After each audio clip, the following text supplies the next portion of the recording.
Hey everybody, it is Thursday. I'm going to read chapter 8 in Turtle in Paradise, but first I did want to share with you that I've been working really hard all day to create a channel for every single person in the classroom so that you guys can communicate directly to me. It can only be seen by you and I, so it's your own personal channel. It's on the right hand side of the Teams menu where the channels are. So it may say hidden channel, click hidden channel, and you may find some channels that you haven't been looking at, but the hidden channel is or that's where you click, and when you see your name, that is your channel that you click on anytime you have questions, comments, issues for me. So that's one way that we're going to be able to communicate a little bit easier maybe than emailing. So without further ado, let's read chapter 8. Big happy family.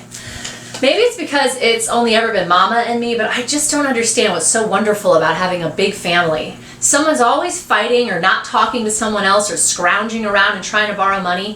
Far as I can tell, relations are nothing but trouble. The diaper gang's got pudding today, and Buddy too, because Aunt Minnie has to do Mrs. Winkler's washing. She takes in laundry to make money. Kermit's right, Buddy's more trouble than a baby. He spent the entire morning complaining. He's hot, he's tired, he's bored, he's thirsty, he needs to use the outhouse. Now he's hungry. I'm so hungry I can't think, Buddy whines. You can't think 'cause you ain't got no brains, Buddy, Bean says.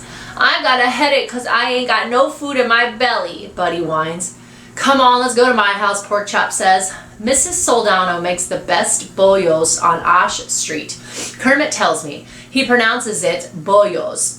You better not let Mammy hear you say that, Porkchop says. She thinks she makes the best bollos on all of Key West. A sign that says Soldano's announces the little lunch counter that's set under the porch in front of the house. There's a man eating a sandwich on a stool. You must be Turtle, a round-cheeked woman bustling behind the counter says with a warm smile. I've heard a lot about you. All bad, Porkchop says. I hope you children are hungry because I need someone to try my latest batch of bollos, Mrs. Soldano says. I'm starving, Buddy cries. Mrs. Soldano places a plate of fried balls of dough in front of us, and the boys grab them as fast as they can. I pick up one and I take a bite. It's tasty, all garlicky and spicy. What's in them, I ask. Black-eyed peas, garlic and pepper, and a few other secret things, Mrs. Soldano says. These sure are swell, Mrs. Soldano, Buddy says, licking his fingers, but I think I might need to try some more to see if I like them better than the last bunch you made. You say that every time, Buddy, she laughs. Say, you win last week, Mrs. Soldano? Kermit asks. I'll win this week. I pick good numbers, she says. Win what, I ask. The bolita, Mrs. Soldano says. The Cuban lottery, Porkchop tells me. You'd still make us bollos when you're rich, won't you, Mrs. Soldano? Buddy asks. Of course, Buddy, she says. Mrs. Soldano makes us lunch, toasted ham and pickle sandwiches on Cuban bread and something called flan for dessert. The flan is delicious and creamy. When we're done, she hands a bowl of flan to Porkchop. Take this over to Nana Philly, she says. Mammy, he complains, but she just orders go and turns to a new customer. We walk down Francis Street. Just real quick, it sounds like Porkchop's mom owns a restaurant called Soldano's, and she makes different types of food. It sounds like Cuban food. Maybe he's Cuban because a lot of people that live in Key West during this time were from Cuba. We walk down Francis Street, stopping in front of a house that looks abandoned. The windows have shutters that have been nailed down with boards. What are we doing here, I ask. Bringing Nana Philly her lunch, Porkchop says. You think we come here for any other reason? I looked at the house. You mean someone lives here? You mean the shutters, Kermit asks. Yeah, they've been up for years. She put them up for a hurricane and won't let anyone take them down. There are probably a million scorpions living behind them by now anyway. Beans parks the wagon with a sleeping puddin' in the shade of a tree. Then the boys start to walk inside. Are you just going to leave him out here? What if somebody takes him? Beans scoffs. Who'd want him? I'm not going in there, Buddy announces. You can't make me. Oh, Buddy, Beans says. She can't hurt you now. I don't care, he insists, his chin jutting out. I ain't going. Suit yourself, Beans replies, and he walks in, front door, not bothering to knock, and he calls out, Miss B, you here? No one answers back. I follow the boys into the dark parlor. It's surprisingly cool, with little bits of light fluttering in through the shuttered windows. Most of the parlor is taken up by a hulking piano that looks like it's been crumbling in places. Termites, Kermit says, catching my look. That piano is crawling with him. I swear this house is just going to collapse around her one of these days. You can hope, Porkchop says. Why doesn't she just get rid of that old piano, I ask. Well, her daddy was a wrecker and he saved it from a sinking ship. A wrecker? You mean he's the one that broke that piano, I ask. You don't know anything, do ya? Porkchop says. That's Nana Philly's daddy, Kermit says, and points at an oil painting of a cranky-looking old man. Most old people are cranky. Not that I blame them. How could you be happy when you know you're going to be dead soon? Kermit explains, when ships would wreck around Key West, her daddy would salvage the cargo before it sank and then sell it off. Furniture, liquor, silk, jewelry, you name it. He was one of the richest men in Key West. Well, what's Buddy so scared of, I ask, as if we file into the narrow hallway. Porkchop whispers, looking in the door of the small bedroom.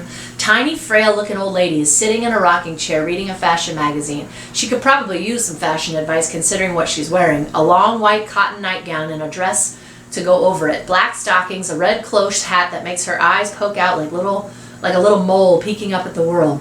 Hi, Nana Philly, Bean says. Miss B gone out?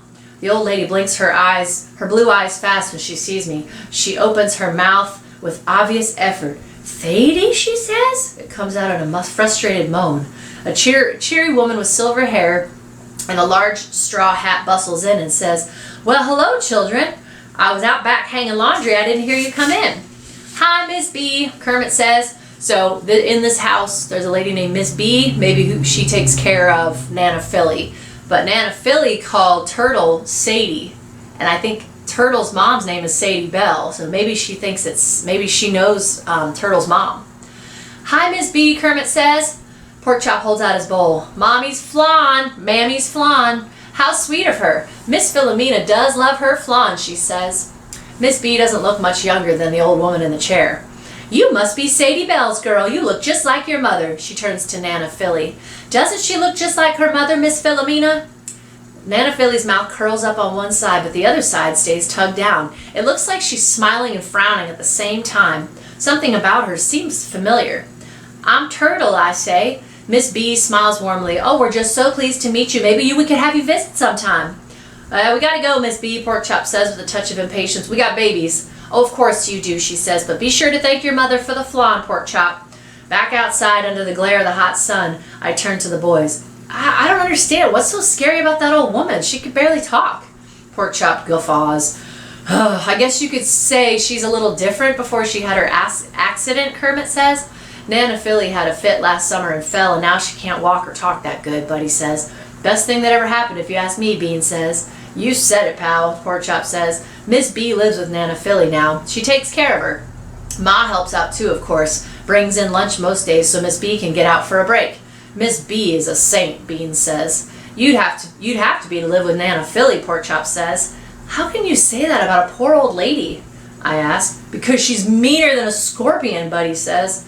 It's true, Kermit agrees. She said Ma would be better off dead than married to Poppy, Bean said. And she stood up in church and told the minister that his sermon was so boring that he ought to be crucified, Porkchop adds.